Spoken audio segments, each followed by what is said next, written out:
Hello everyone. Good afternoon. Good afternoon to all. Myself is Amit Kumar, Senior Lecturer, Department of Mechanical Engineering, IMT College of Polytechnic, Greater Noida. Today we'll discuss gas turbine, the topic of thermal engineering, very important topic for Polytechnic student and BTech student as well as junior engineering examination.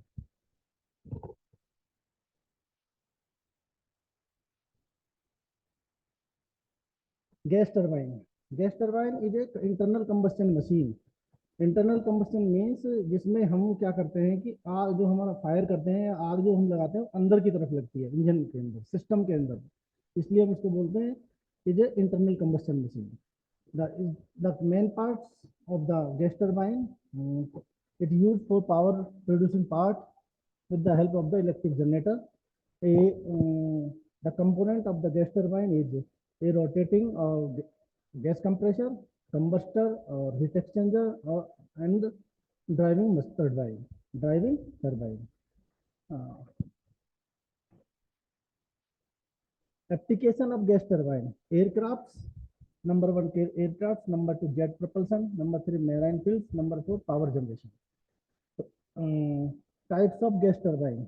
There are two types of the gas turbine: closed cycle gas turbine and open cycle gas turbine. Plant layout of closed cycle gas turbine. The closed cycle gas turbine, plant layout of the closed cycle gas turbine. One, they are the several components are set up. Number one two के बीच में हमारा compressor है, 2 से 3 के बीच में हमारा हीट एक्सचेंजर है, 3 to 4 के बीच में हमारा टर्बाइन लगा हुआ है, और 4 से 1 के बीच में हमारा हीट एक्सचेंजर 2 लगा हुआ है. तो 1 टू कंप्रेसर, वर्किंग फ्लूइड जो होता है हमारा यहाँ पे गैस टर्बाइन में, जो वर्किंग फ्लूइड होगा हमारा वो एयर होता है हमारा. जब एयर हमारा एट एटमॉस्फेरिक प्रेशर पे, वो एटमॉस्फेरिक प्रेशर पे एंटर इनटू द कंप्रेसर, तो during the compression pressure and temperature both are increases, then height and air enter into the heat exchanger. Heat exchanger is a just like a pipe. बहुत एक pipe की तरह होते हैं, बहुत ज्यादा बल्कि होते हैं हमारे, और यहाँ पर जो हम हीट सप्लाई करते हैं वो कांस्टेंट प्रेशर पे हम करते हैं, कांस्टेंट प्रेशर पे हम हीट सप्लाई करते हैं. और हीट एक्सचेंजर क्या होता है, जस्ट लाइक ए पाइप होते हैं, बहुत बड़े बड़े पाइप होते हैं, भारी पाइप होते हैं. जब हमारा एयर इसके अंदर आती है तो बाहर से हम क्या करते हैं, कोल है हमारा या हमारी वुड है, उसमें हम आग लगा देते हैं, और वो जो एयर है हमारी उस हीट को एब्जॉर्ब कर लेती है, और एब्जॉर्ब करने के बाद उसका टेम्परेचर क्या होता है हमारा, इंक्रीज कर जाता है. और उस हाई टेम्परेचर के साथ या कांस्टेंट प्रेशर के साथ वो टरबाइन के अंदर एंटर करती है. और टरबाइन में जाने के बाद turbine is a expansion device, और टरबाइन क्या करती है हमारा, उसको एक्सपेंड कराती है. और एक्सपेंड करने के बाद जैसे ही वो एयर और फ्यूल का मिक्सचर हमारा क्या एक्सपेंड होगा, तो उसका टेम्परेचर भी कम होगा और उसका प्रेशर भी क्या होता है हमारा, कम हो जाता है. और उस टेम्परेचर प्रेशर के साथ वो एंटर करते हैं हीट एक्सचेंजर में. और इस हीट एक्सचेंजर में क्या होता है, हमारा हीट रिजेक्शन होता है हमारा कांस्टेंट प्रेशर पे. ठीक है. और हीट रिजेक्शन होने के बाद उसका टेम्परेचर और प्रेशर जो एयर हमारी कंप्रेसर के अंदर एंटर करती है उसी के बराबर हो जाता है. ठीक है. तो जिसका जो प्रेशर है उसी के बराबर हो जाता है. तो ठीक, तो कंप्रेसर जो होता है हमारा, this is the work input device, और टरबाइन होता है हमारा वर्क आउटपुट डिवाइस. और कंप्रेसर और टरबाइन सेम शाफ्ट पे माउंटेड होते हैं, एक ही शाफ्ट पर लगे हुए होते हैं. जो टरबाइन जो वर्क आउटपुट डिवाइस है, यहाँ से जो हमको वर्क मिलता है उसका कुछ वर्क कंप्रेसर को चलाने के, कंप्रेसर ले लेता है, कंप्रेसर को रन कराने के लिए दे दिया जाता है. और जो वर्क हमारा रिमेनिंग वर्क हमारा बचता है, उससे उसको यूज हम पावर जनरेशन के लिए हम कर लेते हैं, इलेक्ट्रिसिटी बनाने के लिए हम उसका यूज कर लेते हैं. ठीक. नेक्स्ट है plant layout of open cycle gas turbine.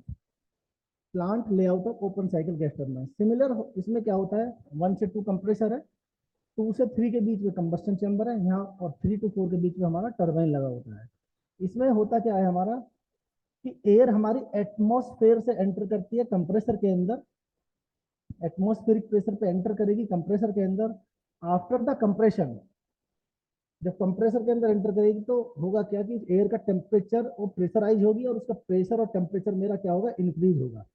उसके बाद वो एयर हमारी कहाँ पे जाती है, कंबस्टन चैम्बर के अंदर जाती है.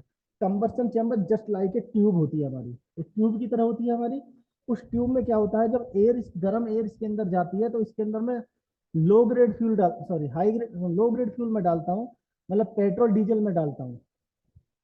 अगर मैं इसमें पेट्रोल डाल दूंगा तो वो अंदर क्या होता है, बर्न होना स्टार्ट होता है, एयर और फ्यूल का मिक्सचर बर्न, और होने के दौरान हीट सप्लाइड होना स्टार्ट हो जाती है, जिससे उसका टेम्परेचर बढ़ जाता है, बट प्रेशर मेरा कांस्टेंट ही रहता है। उस प्रेशर हाई टेम्परेचर के साथ वो एंटर करती है टरबाइन के अंदर, और आपको पता है turbine is a expansion device. तो टरबाइन एक एक्सपेंशन डिवाइस होता है, वो उसको एक्सपेंड कराती है, और एक्सपेंड कराने के बाद एटमॉस्फेयर में वो एयर चली जाती है। दैट मीन्स मतलब जो एयर एटमॉस्फेयर से आती है वही एयर मेरी घूम फिर के कहाँ पर जाती है, एडजस्ट कर जाती है एटमॉस्फेयर के अंदर, फिर घूम फिर के काफी दूर से घूम फिर के न्यू एयर फिर एंटर करती है कंप्रेशन का। यही प्रोसेस मेरा क्या होता है, चलता रहता है मेरा। ठीक है, ये जो वर्किंग मैंने आपको बताई है ये। नेक्स्ट है assumption of Britain cycle. Simple Britain cycle के जो एजम्पशन है, पहला एजम्पशन है air is only working fluid. मैंने आपको बताया था कि गैस टरबाइन के अंदर इन आइडियल केस, अगर मैं आइडियल केस की बात करूं और मैं एक्चुअल केस की बात नहीं कर रहा हूं, मैं आइडियल केस की बात कर रहा हूं। और आइडियल केस में आपका होता क्या है, इसमें जो वर्किंग फ्लूइड होता है ओनली एयर होनी चाहिए, उसका केमिकल कंपोजिशन चेंज नहीं होना चाहिए, मतलब उसमें कोई भी चेंजेस नहीं होने चाहिए, एयर है तो एयर ही रहनी चाहिए। नंबर टू है specific heat at constant pressure, जिसको हम सीपी से रिप्रेजेंट करते हैं, और specific heat at constant volume, जिसको हम सी वी से रिप्रेजेंट करते हैं, and adiabatic index gamma are not change. मतलब सीपी सीवी और गामा जो है वो भी हमारे चेंज नहीं होने चाहिए। किसके लिए, परफेक्ट गैस के लिए। एयर हमारी क्या होती है, आइडियल और परफेक्ट गैस होती है हमारी। There is no loss between system and surrounding. मतलब आइडियल केस में हम ऐसा मान के चलते हैं कि हमारे कोई लॉसेस भी नहीं होने चाहिए। और वो लॉसेस हमारे दो टाइप के होते हैं हमारे, एक होता है हमारा, अगर लॉसेस होंगे तो वो दो टाइप के होते हैं हमारे, एक होता है हीट लॉस, एक होता है pressure loss. But ideal case में हमारा कोई भी लॉसेस नहीं होना चाहिए। ऑल प्रोसेस आर रिवर्सिबल और आइडियल। सभी प्रोसेस हमारे रिवर्सिबल होने चाहिए या आइडियल होने चाहिए, इरिवर्सिबिलिटी नहीं होनी चाहिए इन आइडियल केस के अंदर।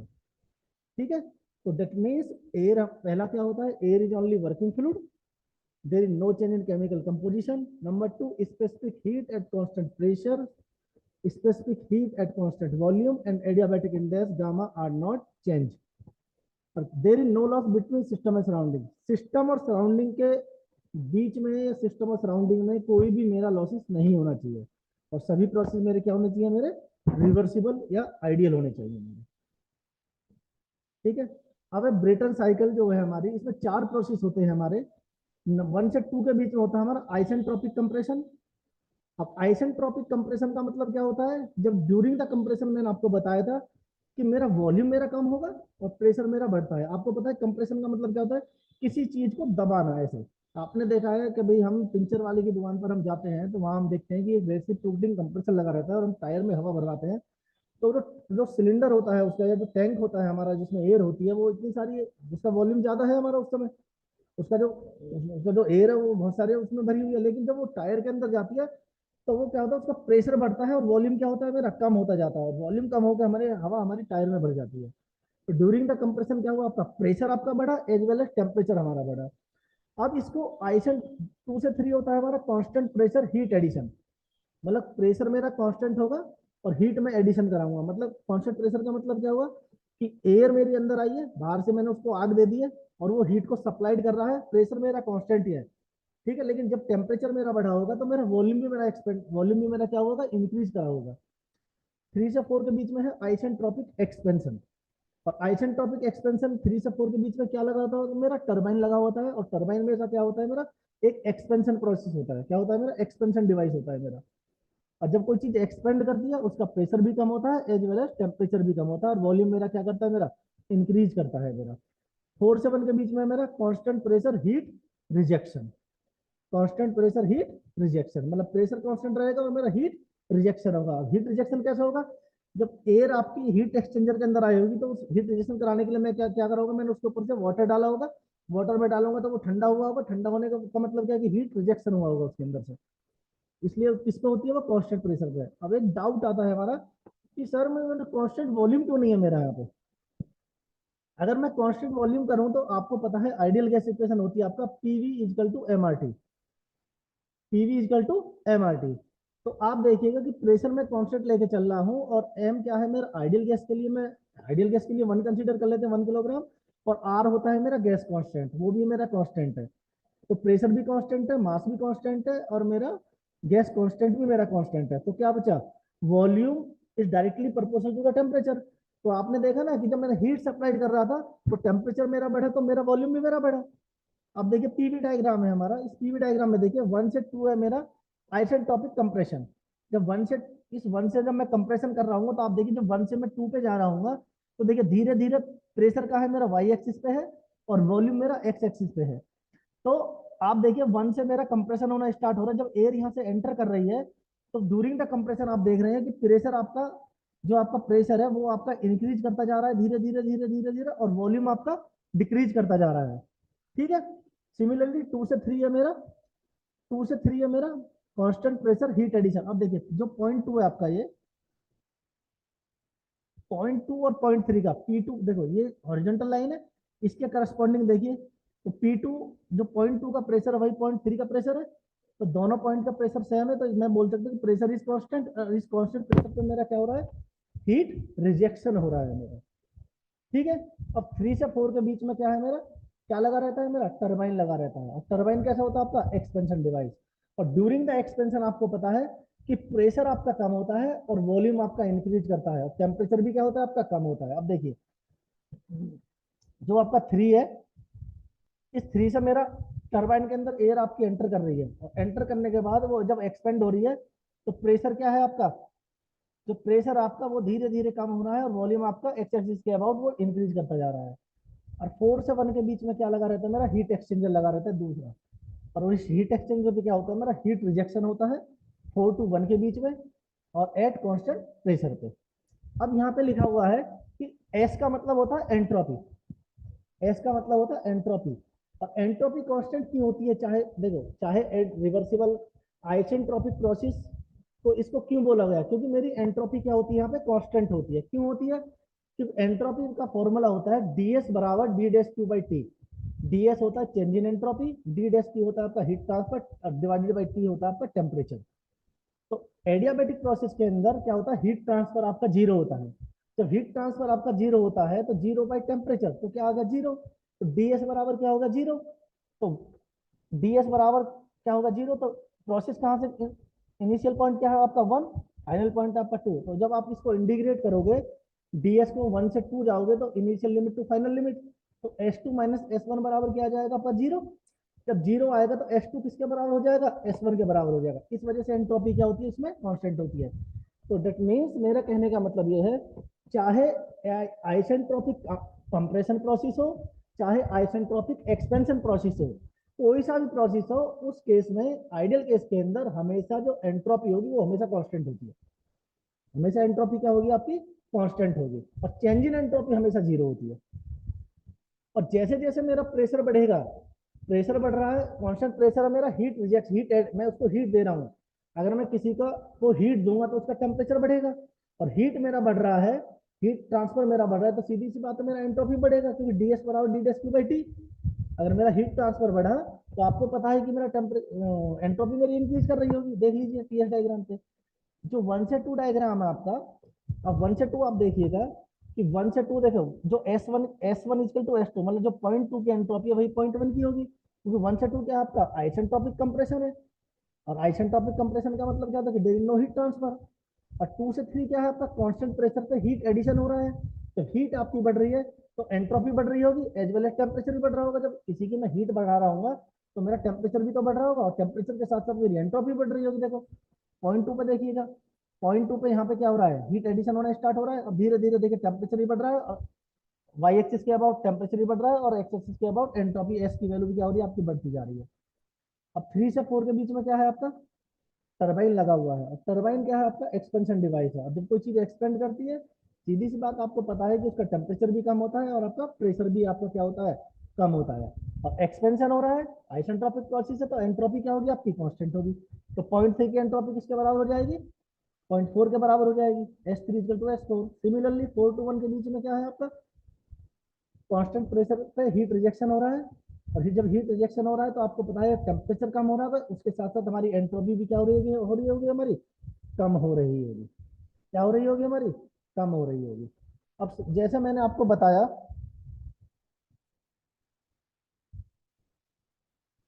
कि जो ये कंप्रेसर होता है आपका, कंप्रेसर होता है, और टरबाइन, टरबाइन होता है हमारा वर्क आउटपुट डिवाइस, मतलब इससे हमको वर्क मिलता है। और कंप्रेसर होता है वर्क इनपुट डिवाइस, इसको हम वर्क देते हैं। और कंप्रेसर को वर्क मिलता कहाँ से है? टरबाइन से मिलता है। सपोज दैट टरबाइन हमको 100 किलो जूल का वर्क दे दिया, उसमें से सपोज दैट 50 या 60 किलो जूल का वर्क कंप्रेसर को रन कराने के लिए कंप्रेसर ले लेता है। और बाकी वर्क जो बचता है उससे हम क्या कर लेते हैं, उससे इलेक्ट्रिसिटी प्रोड्यूस कर लेते हैं। ठीक है, मतलब उसको पावर जनरेशन के लिए क्या कर लेते हैं, हम उसको यूज कर लेते हैं। तो नेटवर्क क्या हो जाएगा आपका? हमेशा ध्यान रखना एक चीज और, कि वर्क इनपुट का मतलब होता है work done on the system. तो work done on the system always taken as negative. और टरबाइन होता है वर्क आउटपुट, यानी work done by the system, always taken as positive. तो नेटवर्क क्या हो जाएगा? डब्ल्यू नेट, पॉजिटिव वर्क मतलब टरबाइन का वर्क प्लस कंप्रेसर का वर्क। तो प्लस प्लस आ रहा है, तो आपको पता है कि कंप्रेसर का वर्क नेगेटिव है, तो डब्ल्यू नेट क्या हो जाएगा? डब्ल्यू नेट क्या हो जाएगा आपका? W T minus W C. तो नेटवर्क क्या होता है आपका? टरबाइन का वर्क माइनस कंप्रेसर का वर्क। माइनस क्यों आता है? कि कंप्रेसर क्या होता है हमारा? वर्क इनपुट डिवाइस होता है हमारा, और क्योंकि work done on the system always taken as negative. Just clear? Next, अब efficiency of the Brayton cycle. ठीक है, अब आपको पता है इफिशियंसी ऑफ ब्रेटन साइकिल निकालने के लिए इफिशियंसी का फॉर्मूला होता है आपका आउटपुट अपॉन इनपुट, जो जनरल फॉर्मूला हमारा होता है, आउटपुट अपॉन इनपुट होता है हमारा। तो आउटपुट का मतलब क्या है? मतलब नेटवर्क कितना मिल रहा है मुझे, डब्ल्यू नेट, ठीक है, डिवाइडेड बाई हीट। इनपुट क्या है? इनपुट क्या है मेरा? जितना मैं उसको हीट सप्लाई, उसको मैं हीट दे रहा हूँ, वही मेरा इनपुट है?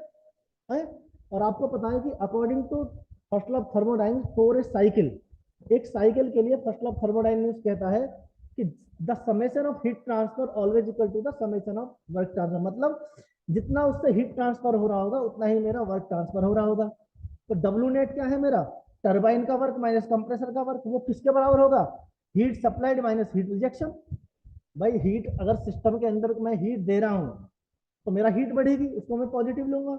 अगर सिस्टम से मेरा हीट बाहर जा रही होगी तो सिस्टम की हीट तो कम हो रही है ना, मुझे मतलब है सिस्टम की हीट से। अगर मैं सिस्टम को हीट दे रहा हूं तो मेरा वो पॉजिटिव होगा, तो मेरा बढ़ रही है, उस समय सिस्टम की हीट क्या हो रही होगी आपकी? इंक्रीज कर रही होगी। ठीक है, और सिस्टम से हीट अगर बाहर निकल रही होगी तो सिस्टम की हीट क्या हो रही होगी? कम हो रही होगी। तो इसलिए क्यू एल आपका हीट लॉस है और क्यू एच आपका हीट एडिशन है। तो इसलिए हीट सप्लाइड या हीट एडिशन को मैं पॉजिटिव लेता हूँ, और हीट लॉस या हीट रिजेक्शन को मैं क्या लेता हूँ? नेगेटिव लेता हूँ। और अभी मैंने आपको बताया कि first law of thermodynamics for a cycle ये बोलता है कि the net of heat transfer equal to the net of work transfer. तो नेट हीट ट्रांसफर कितना है? Q H minus Q L बराबर किसके है? W T minus W C. अब ये जो लिखा हुआ है आपका efficiency equal to W net upon Q H, Q H का मतलब है आपका हीट सप्लाइड, मतलब आउटपुट अपॉन इनपुट। आउटपुट क्या है? डब्ल्यू नेट, और इनपुट क्या है? Heat supplied. तो डब्ल्यू नेट क्या हो जाएगा आपका? W T minus W C divided by Q H. और आपको पता है कि ये एक ब्रेटन क्या है? एक साइकिल है, और एक साइकिल के लिए जो फर्स्ट लॉ होता है आपका W T minus W C किसके बराबर होता है आपका? Q H minus Q L. तो सिमिलर देखिए, यहाँ पे डब्ल्यू नेट को मैं लिखूंगा अगर Q H minus Q L divided by Q H.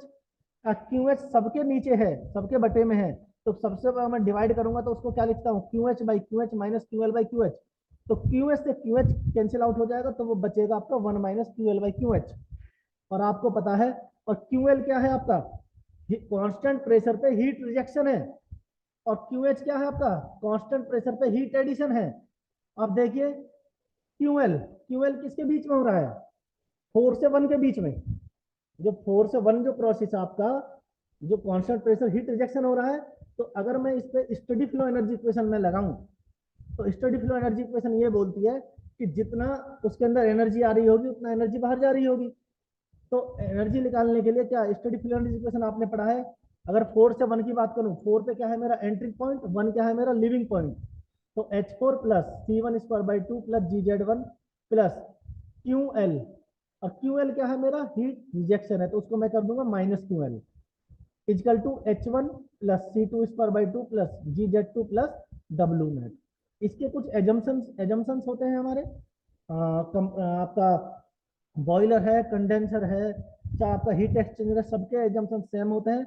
Assumption होते हैं आपके काइनेटिक एनर्जी जो c²/2 है वो काइनेटिक एनर्जी है, और Gz1 है आपका पोटेंशियल एनर्जी। तो काइनेटिक एनर्जी और पोटेंशियल एनर्जी आर नेग्लिजिबल, उसको हम जीरो मान के चलते हैं। ठीक है।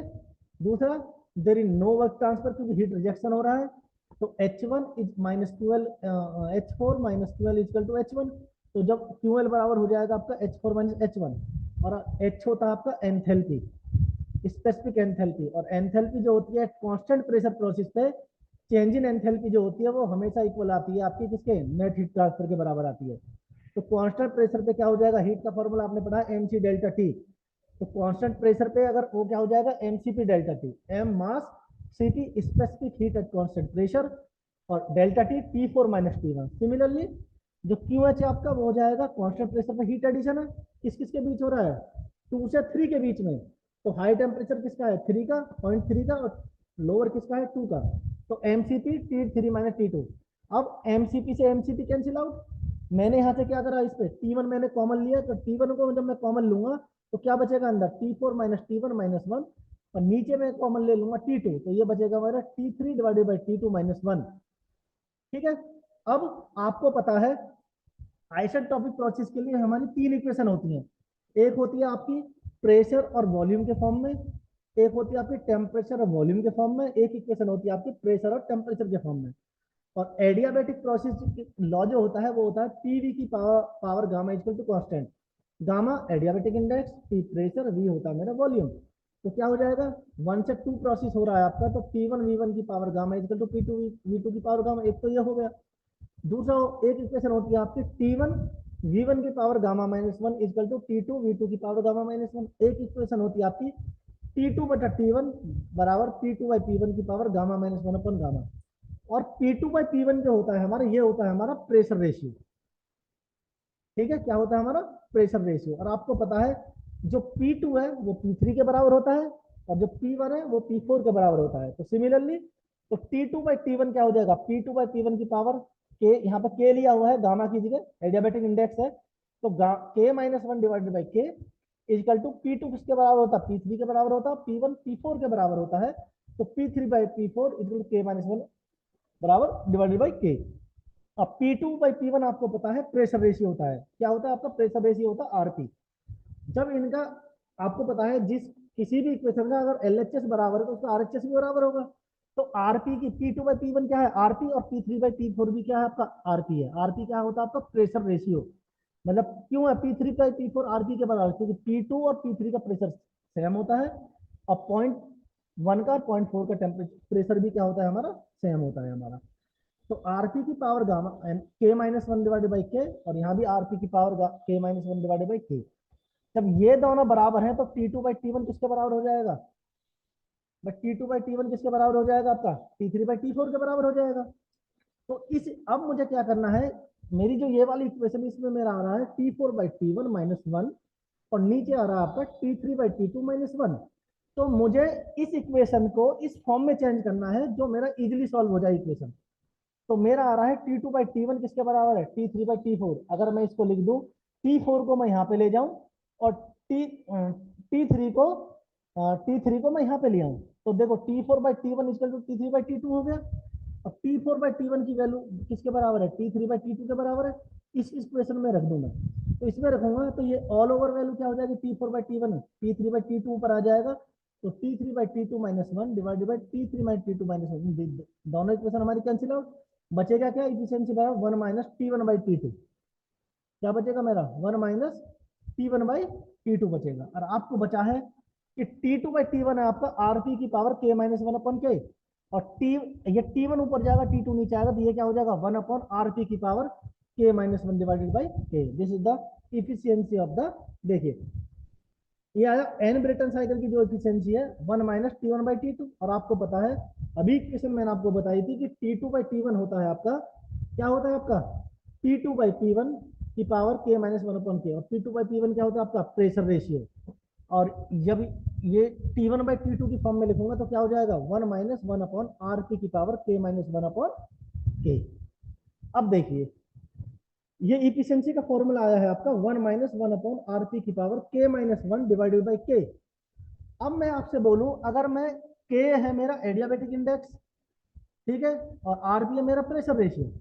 ठीक है, अब मैं बोलूं आपसे कि अगर मैं आरपी की वैल्यू में बढ़ाऊं, अगर आरपी की वैल्यू को मैं इंक्रीज करूं और के एडियाबेटिक इंडेक्स को मैं कांस्टेंट रखूं, बट अब जो ब्रेटन साइकिल की एफिशिएंसी किस किस पे डिपेंड कर रही है, प्रेशर रेशियो पे और एडियाबेटिक इंडेक्स पे।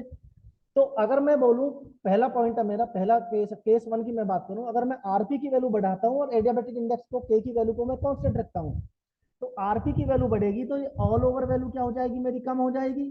जब ये ऑल ओवर वैल्यू कम हो जाएगी तो ये ऑल ओवर वैल्यू क्या हो जाएगी, वन माइनस कुछ आएगा, मतलब वन से कम आएगा, तो ये ऑल ओवर वैल्यू बढ़ जाएगी। जब पूरी वैल्यू ये बढ़ जाएगी तो इफिशियंसी क्या होगी मेरी, बढ़ जाएगी। तो आपको क्या पता चला, जैसे जैसे प्रेशर रेशियो की वैल्यू आपकी बढ़ती है तो efficiency of the Brayton cycle क्या होती है आपकी, इंक्रीज होती चली जाती है। सेकंड केस है मेरा, अगर आरपी, आरपी में प्रेशर रेशियो को अगर मैं कांस्टेंट रखूं और के की वैल्यू को मैं बढ़ाऊं, तो के माइनस वन, आपको पता है तीन तरह की गैसें होती हैं। एयर होती है हमारी डायटोमिक गैस, और डायटोमिक गैस के लिए जो के की वैल्यू होती है वो होती है मेरी 1.4। क्या होती है मेरी, 1.4 होती है। तो के की value 1.4 minus one divide by 1.4, तो कुछ वैल्यू आपकी आएगी, तो वन डिवाइड बाई कुछ आएगी, पॉइंट में आएगी नीचे, तो ये वैल्यू कुछ कम आएगी, वन से कम। तो ये ऑल ओवर वैल्यू क्या हो जाएगी, ये भी बढ़ जाएगी, तो इफिशियंसी क्या होगी मेरी, बढ़ जाएगी। तो आपको क्या पता चला, अगर मैं प्रेशर रेशियो और गामा की वैल्यू को इंक्रीज करता हूं तो मेरी efficiency of the Brayton cycle मेरी क्या होती है, मेरी इंक्रीज करती चली जाती है। अब सिमिलरली आप ये ग्राफ देखिए, ये इफिशियंसी और प्रेशर रेशियो के बीच ग्राफ है।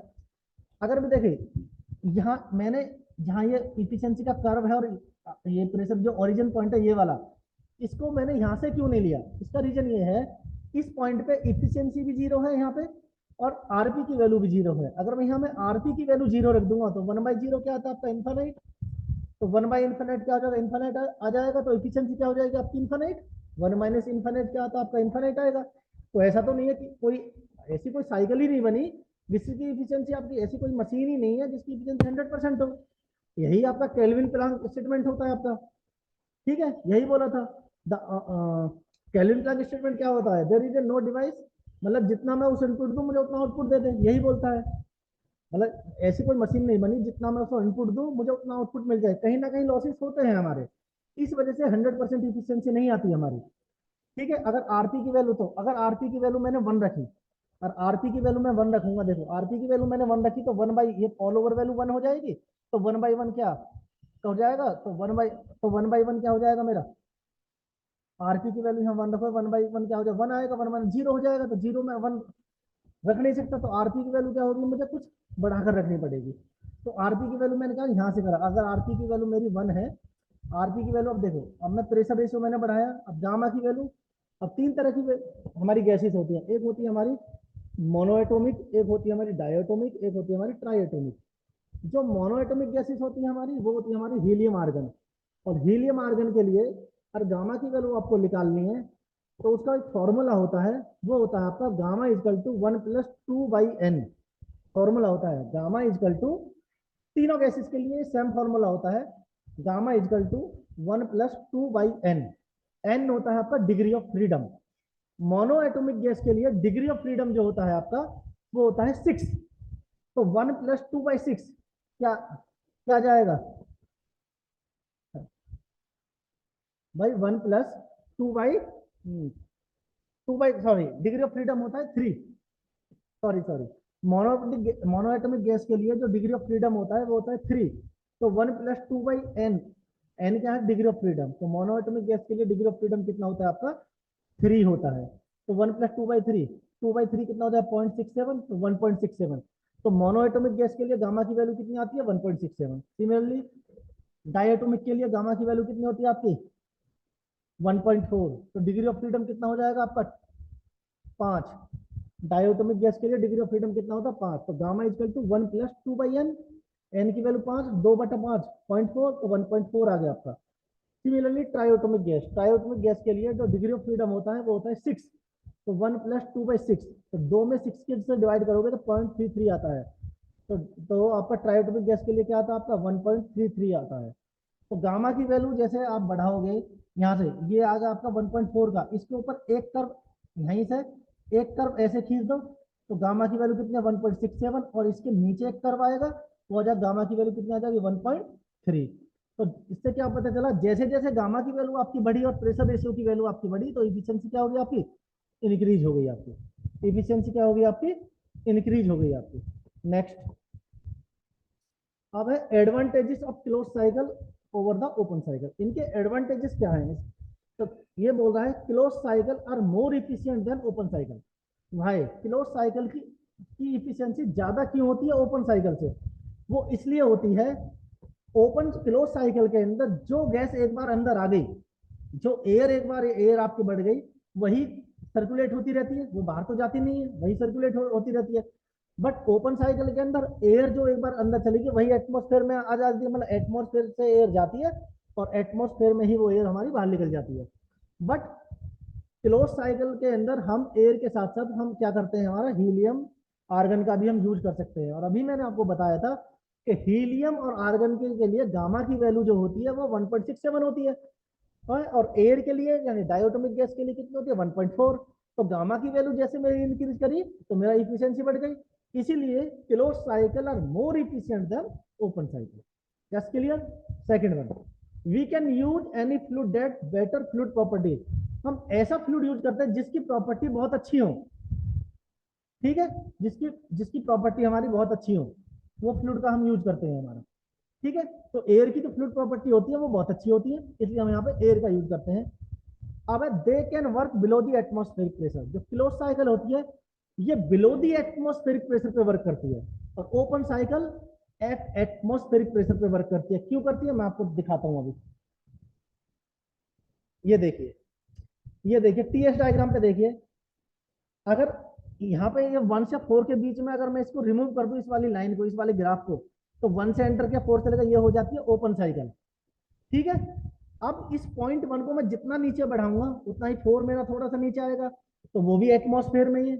तो मतलब ऐसा तो नहीं है कि इसका एरिया अंडर द कर्व क्या है, जितना इस 1 को नीचे करोगे 4 को करोगे तो एरिया आपका बढ़ जाएगा, वर्क ट्रांसफर आपका बढ़ जाएगा। बट हो गया क्या, इस पॉइंट 1 को आप जितना नीचे कर रहे हो तो ये भी एटमॉस्फेयर पे ही जा रहा है और ये भी एटमॉस्फेयर में ही है हमारा, ठीक है। इसलिए ये एटमॉस्फेरिक प्रेशर पे वर्क करती है, ठीक है। लेकिन क्लोज साइकिल, ये है क्लोज साइकिल का डायग्राम। अगर इस 1 को नीचे लाया मैं, 1 डैश हो गया, 4 को मैंने 4 डैश कर दिया, और 1 डैश से ये एक लाइन मैंने ऐसे खींची, तो पहले एरिया कितना मिल रहा था आपको, 1 से ये 1 2 3 4 मिल रहा था। अब जब ये नीचे 1 डैश पे आ गए और ये नीचे मैंने बोला 4 डैश पे आ गया, इस पे एक लाइन खींची, अब एरिया मिल रहा है आपका 1 डैश 2 3 और 4 डैश के बीच में। अब एरिया आपका बढ़ गया। पहले एरिया इसके अंदर का देखिए, 1 2 3 4 के अंदर का एरिया देखिए, अब देखिए 1 डैश और 4, 1 2 3 और 4, 1 डैश 2 और 3 और 4 डैश के बीच का एरिया देखिए आप। तो एरिया आपका बढ़ रहा है, तो एरिया आपका बढ़ रहा है तो वर्क ट्रांसफर आपका बढ़ रहा है। और हमेशा एक बात ध्यान रखिएगा कि टीएस डायग्राम पे एरिया अंडर द कर्व, जो कर्व है उसके नीचे का जितना भी एरिया है वो हमेशा रिप्रेजेंट करता है आपका हीट ट्रांसफर को, ठीक है। और टीएस डायग्राम पे इनक्लोज द एरिया, मतलब इस ग्राफ के अंदर का एरिया, ये जो ग्राफ है आपका इसके अंदर का area always represent work transfer. तो वर्क ट्रांसफर आपका बढ़ गया, ठीक है। और बिलो दी एटमॉस्फेरिक, ये 1 है और ये 1 डैश पे मैं आया था, बिलो दी एटमॉस्फेरिक मेरा चला गया, जाने के बाद भी मेरा वर्क क्या हो रहा है, मेरा बढ़ रहा है, मेरा मतलब मैं ज्यादा पावर जनरेट कर पा रहा हूं। इसलिए क्लोज साइकिल क्या होती है आपकी, below the atmospheric pressure work करती है। There is no problem blade erosion. Close cycle के अंदर ब्लेड एरोजन की प्रॉब्लम नहीं होती, बल्कि ओपन के अंदर हमारी ब्लेड एरोजन की प्रॉब्लम हमारी होती है। वो क्यों होती है? देखो क्लोज साइकिल क्या है, क्लोज है, एक बार जो एयर उसके अंदर आ गई वही सर्कुलेट होती रहती है। बट ओपन के अंदर क्या होता है, एयर एटमॉस्फेयर से जाती है और एटमॉस्फेयर में आ जाती है, और फिर फ्रेश एयर हमारी अंदर जाती है। कभी कभी पॉसिबिलिटी ऐसी बनती है कि एयर के साथ कुछ डस्ट पार्टिकल हमारे चले जाते हैं, और डस्ट पार्टिकल जाने के बाद वो टरबाइन के ब्लेड को क्या कर देते हैं, एरोड कर देते हैं। इसलिए क्लोज साइकिल के अंदर ब्लेड एरोजन की प्रॉब्लम नहीं होती, बल्कि किसमें होती है, ओपन साइकिल के अंदर हमारी ब्लेड एरोजन की प्रॉब्लम क्रिएट हो जाती है हमारी। Any low grade fuel can be use. अब लो ग्रेड फ्यूल का हम यहाँ पे यूज कर सकते हैं। लो ग्रेड फ्यूल का मतलब ये होता है जिसमें एस ज्यादा होती है, मतलब राख हमारी ज्यादा होती है, फ्यूल हमारा कम होता है। लो ग्रेड फ्यूल के एग्जांपल हमारे होते हैं जैसे हमारा वुड हो गया, कोल हो गया हमारा। और ओपन साइकिल के अंदर हम किसका यूज करते हैं, हाई ग्रेड फ्यूल का। और हाई ग्रेड फ्यूल का मतलब ये होता है जहाँ एस हमारा राख कम हो और फ्यूल हमारा ज्यादा, जैसे पेट्रोल, पेट्रोल में आप आग लगा दो उसमें राख नहीं बनती है, और लकड़ी में आप लगा दो राख मिलती है, आपको राख बन जाती है, एस बन जाती है। इसलिए क्लोज साइकिल के अंदर हम क्या यूज करते हैं, लो ग्रेड फ्यूल। क्या होता है कि हीट एक्सचेंजर हम यूज करते हैं, और हीट एक्सचेंजर जब उसके अंदर हीट एक्सचेंजर से जब एयर पास करते हैं बाहर से, हम कोल में आग लगा के उसमें हीट सप्लाई करती है, ठीक है। और ओपन के अंदर हम क्या करते हैं कि एयर अंदर आती है और बाहर से क्या उसमें पेट्रोल हम डाल देते हैं, वहां से बर्न होना, फ्यूल फ्यूल और एयर का मिक्सचर क्या होता है हमारा, बर्न होना स्टार्ट हो जाता है, जिससे हमारी हीट सप्लाइड होना स्टार्ट हो जाती है एट कॉन्स्टेंट प्रेशर पे। Next, disadvantages of close cycle over the open cycle. Disadvantages क्या है, close cycle very bulky over the open cycle. अब क्लोज साइकिल जो होती है अब आपकी बहुत ज्यादा बल्की होती है ओपन द साइकिल। क्यों बल्की होती है, बल्की का मतलब होता है भारी, बहुत ज्यादा भारी होती है। और भारी क्यों होती है, क्योंकि यहाँ पे हम यूज करते हैं हीट एक्सचेंजर का, और ओपन साइकिल के अंदर जो कंबस्शन चैम्बर होता है वो होता है जस्ट लाइक ए ट्यूब, और यहाँ पे जो हीट एक्सचेंजर होते हैं जस्ट लाइक ए पाइप, बहुत बड़े बड़े पाइप और भारी पाइप होते हैं। और ट्यूब तो ट्यूब वन लाइट वेट की होती है हमारी, इसलिए क्लोज साइकिल वेरी बल्कि ओवर द ओपन साइकिल, बहुत ज्यादा भारी होती है। Cost is very high. Cost क्यों हाई हो जाती है, भाई वहां पे हम ट्यूब का यूज कर रहे हैं, यहाँ पे हम पाइप ला रहे हैं, पाइप हमारा ज्यादा कॉस्टली पड़ता है, महंगा, इसलिए इसकी कॉस्ट ज्यादा हो जाती है। अब सबसे बड़ा डिसएडवांटेज क्या है क्लोज साइकिल का, इसका हम यूज एयरक्राफ्ट में नहीं कर पाते हैं। एयरक्राफ्ट के अंदर हम यूज करते हैं ओपन साइकिल का। कैसे, क्यों नहीं, क्यों यूज नहीं करते हैं क्लोज साइकिल का, क्योंकि क्लोज साइकिल जो हमारी होती है वो बहुत ज्यादा हीट एक्सचेंजर लगे बहुत ज्यादा बल्कि होते हैं, इस वजह से हम उसका यूज एयरक्राफ्ट पर नहीं यूज कर पाते हैं। हम उसमें क्या करते हैं, ओपन साइकिल का यूज करते हैं, कि ओपन साइकिल में जस्ट ट्यूब का यूज करते हैं, बहुत लाइट वेट की होती है, और हमें लाइट वेट हमें चाहेगा तभी वो फ्लाई करे, तभी वो उड़ेगी, तभी प्लेन क्या होता है हमारा, उड़ता है हमारा, ठीक है। इसलिए हम इसका यूज कहाँ करते हैं, एयरक्राफ्ट में यूज करते हैं, ठीक है। अब हमारा एक्चुअल गैस टरबाइन। अब जो एक्चुअल गैस टरबाइन हमारा होता है, देखो अभी तक जो मैंने आपको पढ़ाया वो था मेरा सिंपल गैस टरबाइन, जिसमें मतलब आइडियल की बात मैंने करी, आइडियल में। बट एक्चुअल में कभी देखो, आइडियल में तो कोई लॉस नहीं होते हैं, बट एक्चुअल में हमारे दो लॉसेस होते हैं हमारे, और वो ड्यू टू इरिवर्सिबिलिटीज। और इरिवर्सिबिलिटीज का मतलब क्या होता है, ड्यू टू द दो तरह से होते हैं, एक तो हीट लॉस और एक होता है हमारा फ्रिक्शन लॉस। मतलब एक होता है हमारा हीट लॉस, एक होता है हमारा प्रेशर लॉस। अब हीट लॉस कैसे होता है, प्रेशर लॉस कैसे होता है।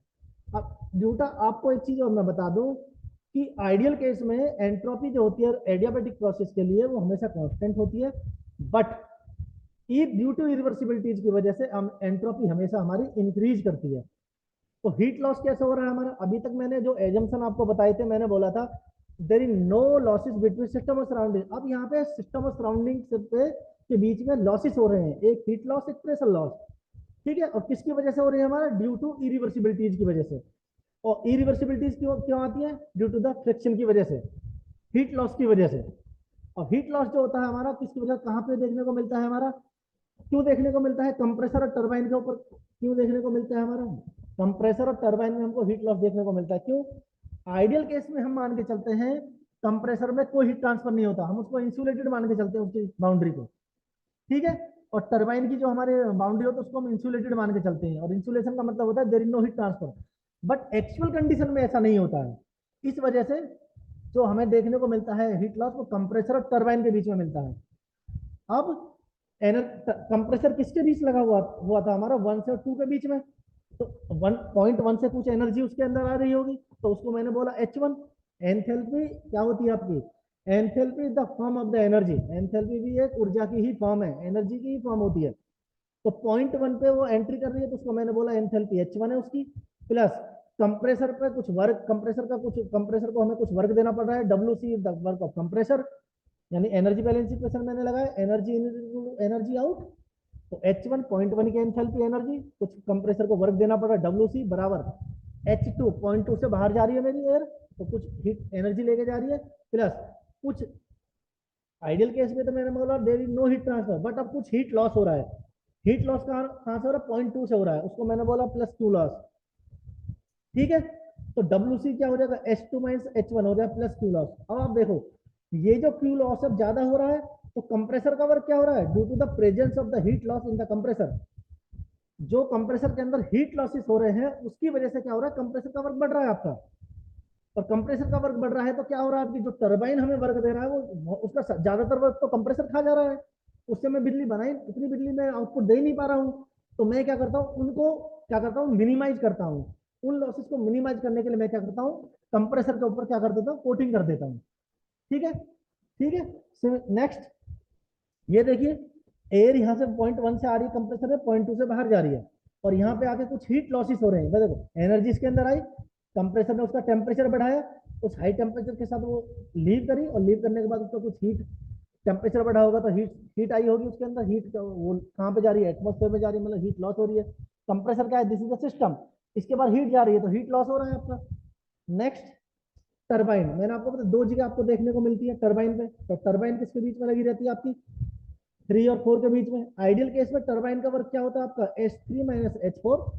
जब आप एनर्जी बैलेंस इक्वेशन आप लगाते हो तो energy in equal to energy out, तो 0.3 से H3 बराबर H4 plus W2 plus Q loss, और WT क्या हो जाएगा, H3 - H4 - Q लॉस। अब क्या हो रहा है कि due to the heat loss होने की वजह से टरबाइन का वर्क आपका कम हो रहा है। देखो भाई, पहले तो H3 - H1 था, इतना वर्क था, अब इसमें से इतना भी तो ये हीट लॉस हो रहा है, तो मतलब टोटल वर्क क्या है WT का, वो कम हो रहा है।